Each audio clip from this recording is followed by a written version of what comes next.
मेरे दोस्तों, नेपाल के वासियों, अभी आप लोगों ने देखा और नहीं देखा तो इसके प्रोफाइल पे जाकर के आप देख सकते हैं। ये हिंदू सम्राट सेना का प्रमुख इंसान राजेश है, राजेश यादव। ये किस कदर नेपाल को आग में झोंक देने की बात कर रहा है। आखिर इसको मुस्लिम आयोग से क्या दिक्कत और क्या परेशानी है।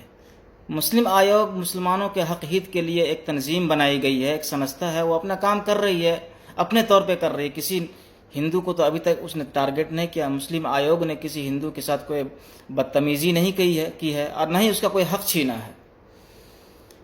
उसके बावजूद भी ये मुसलमानों के पीछे पड़ा हुआ है, इस्लाम को टारगेट करता है, कभी मुसलमान को टारगेट करता है।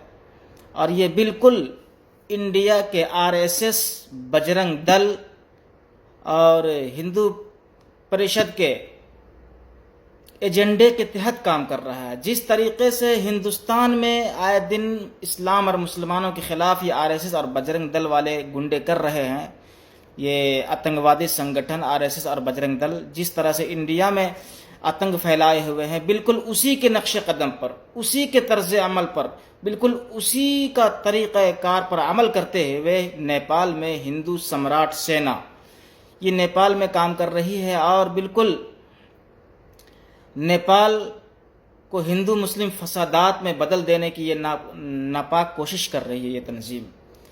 नेपाल सरकार इस वक्त कहाँ सो रहा है। नेपाल सरकार से मेरी गुजारिश है कि ऐसे लोगों के ऊपर आप नकील क्यों नहीं कसी जा रही है। ऐसे फितना और फसाद फैलाने वाले तंजीम, अनारकी फैलाने वाले तंजीम, नेपाल में हिंदू मुस्लिम भाईचारा को तार तार करने वाली तंजीम जो हिंदू सम्राट सेना है और इसका प्रमुख जो है ये राजेश यादव, हमें तो नहीं लगता है किसी भी तरीके से कि ये नेपाली शख्स है। मैं हुकूमत नेपाल से गुजारिश करूंगा कि इसके ऊपर सख्त से सख्त एक्शन ले, इसके ऊपर कार्रवाई करे कानून के मुताबिक और इसकी छानबीन करे और इसके ऊपर सीबीआई जांच करे। मैं दावे के साथ कहता हूं कि इसका कनेक्शन 100% इंडिया के आरएसएस और बजरंग दल से निकलेगा। यह शख्स इंडिया के एजेंडे के तहत काम कर रहा है, वहां से इसको फंडिंग दी जाती है और उसके तहत ये काम कर रहा है। नेपाल में हिंदू मुस्लिम फसाद फैलाने की कोशिश कर रहा है और पुलिस प्रशासन वहां पर बैठ करके खड़े तमाशा देख रही है। ये पिछले दिनों एक नौजवान को, मुसलमान नौजवान को पकड़ करके मार रहा है और उससे ज़बरदस्ती JSR का नारा लगवा रहा है, जय श्री राम का नारा लगवा रहा है। ये तो न तो ये किसी हिंदू ग्रंथों में लिखा हुआ है, ना ही वेद में, पुराण में, न ही गीता में, रामायण में, किसी भी किताब में ऐसा नहीं लिखा है कि तुम किसी के ऊपर ज़बरदस्ती मारपीट करो और उससे जय श्री राम का नारा लगवाओ। हमने आज तक तो किसी से अल्लाह अकबर का नारा नहीं लगवाया। लेकिन आखिर ये किस एजेंडे के तहत काम कर रहा है? आखिर पुलिस इसका सपोर्ट क्यों कर रही है? कहीं ऐसा तो नहीं कि पुलिस भी इन सब के साथ मिली हुई है और इसको कुछ नहीं कह रही है?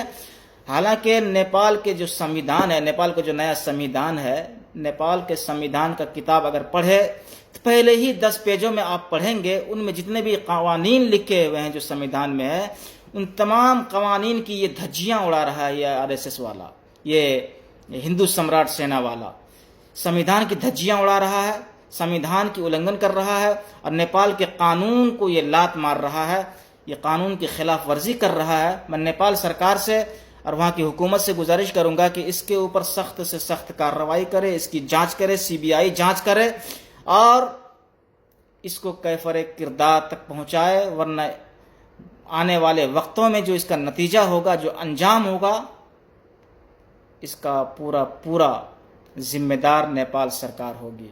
मैं मुसलमान नौजवानों से कहना चाहूँगा कि मुसलमानों, वक्त आ गया है अपना हक और अधिकार छीन कर लेने का। हम इस वक्त डेमोक्रेसी देश में रहते हैं, जमहूरी मुल्क में रहते हैं, गणतंत्र मुल्क में रहते हैं और गणतंत्र मुल्क में, जमहूरी मुल्क में हर एक इंसान को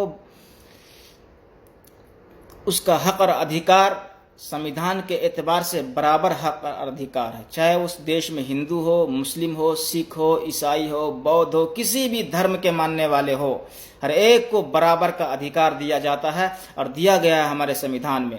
और हम संविधान के प्रति बिल्कुल ही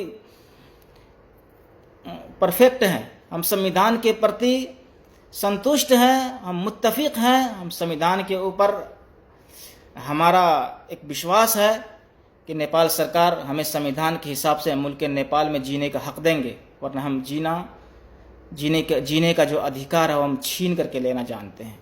और ये वो दौर नहीं है, ये 21वीं सदी है, 21वीं शताब्दी का दौर चल रहा है, टेक्नोलॉजी का ज़माना है। इसलिए यहाँ पर कोई किसी की बात को बर्दाश्त नहीं कर सकता है।